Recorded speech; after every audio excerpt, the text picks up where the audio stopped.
nous fixait. Le peu de peau qui restait était grise et flétrie. Les longs cheveux noirs, encore attachés au crâne, m'ont fait penser qu'il s'agissait peut-être d'une fille. Elle mérite d'être enterrée dignement, j'ai dit. Laetitia m'a regardé comme si j'étais idiot. On ne peut pas enterrer dignement tous les foutus squelettes qu'on trouve. Il y en a des milliers dans les ruines de Waterloo. Pour l'amour du ciel, j'ai répondu. C'était la fille de quelqu'un. Elle m'a regardé de travers sans rien dire, comme si elle soupesait ses arguments avant de me les lancer à la figure. En vérité, tous les cadavres que nous avions découverts avaient été le fils ou la fille de quelqu'un. Mais son visage s'est radouci. Roscoe, tu étais le père d'une petite fille. Annabelle, j'ai dit tout doucement. Et mes yeux se sont remplis de larmes. Je suis vraiment navré, a répondu Laetitia, en me regardant soudain avec compassion. Puis elle s'est tournée vers le petit cadavre, l'air déconcerté. L'Institut n'avait aucune vocation commerciale. Pourquoi diable aurait-il cryogénisé un enfant? Je n'en avais aucune idée à l'époque. Et maintenant, 7 ans plus tard, c'est toujours un mystère presque aussi grand que celui qui m'a amené, moi, un ex-détenu, à devenir le maire de Phoenix, notre petite communauté de survivants. Ce n'était certainement pas la trajectoire que je pensais donner à ma vie. Je ne pensais pas non plus retrouver l'amour un jour. Mon premier mariage avec Darlita n'avait duré que quelques années avant qu'elle ne prenne la sage décision de me larguer. Et puis j'étais tombé amoureux de Valentina, éperdument, et trop vite sans doute, peu après que nous avons tous été téléchargés dans nos corps cryogénisés. Après des décennies sans véritable compagnie humaine, un homme est désespérément prêt à s'attacher. Mais même si tout s'est passé très vite, c'était réellement de l'amour.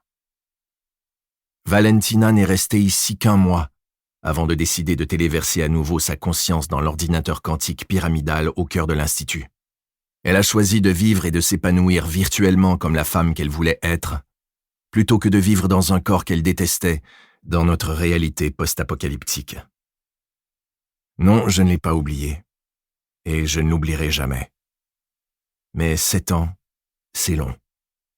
Et miracle des miracles, j'ai fini par retomber amoureux. Marie et moi nous sommes mariés l'an dernier. Rewan, l'un des descendants génétiquement modifiés des premiers colons humains sur Mars, a célébré notre mariage par téléprésence. Marie m'avait toujours plu, mais il me semblait insensé d'amorcer une relation avec une autre astronaute. J'avais perdu Darlita, j'avais perdu Valentina, et l'idée d'un autre échec m'était insupportable.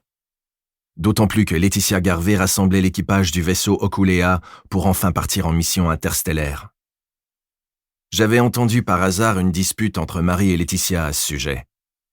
Elles déjeunaient ensemble dans la cafétéria du sous-sol de l'Institut, et je mangeais tout près d'elles. Le ton montait, les assiettes s'entrechoquaient, et Laetitia a frappé son plateau sur la table. « Bon sang, Marie, tu as passé des années à t'entraîner pour cette mission. » Marie a un accent français. Sa voix était douce, mais son ton était ferme. « Non, j'ai passé des années à m'entraîner pour me rendre sur Proxima Centauri, mais la mission n'a jamais eu lieu. » Laetitia s'est emportée. « Tu t'es entraîné pour devenir astronaute ?» ?»« Non, » a répété Marie. « J'ai suivi une formation de géologue planétaire, et l'an prochain, un astéroïde extrasolaire de 1000 km de large va percuter la Terre. C'est pour ça que tu dois partir. Partir, oui, mais sur Mars. Quand Brimstone frappera, le transfert d'énergie cinétique va liquéfier la surface de la Terre. C'est une occasion unique d'étudier la formation d'une nouvelle écorce terrestre.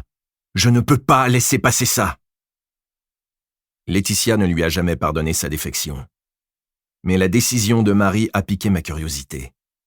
Et de fil en aiguille, je suis retombé amoureux. D'autant plus que cette fois, la chance m'a souri.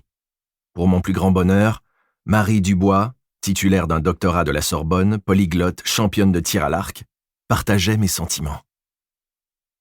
Il ne reste plus que 4 semaines avant l'arrivée de Brimstone. Certains de mes électeurs s'impatientent et s'inquiètent. Pour continuer à écouter ce livre audio gratuitement, cliquez sur le lien dans la description et vous pourrez l'écouter en entier sans frais grâce à l'essai de 30 jours d'Audible.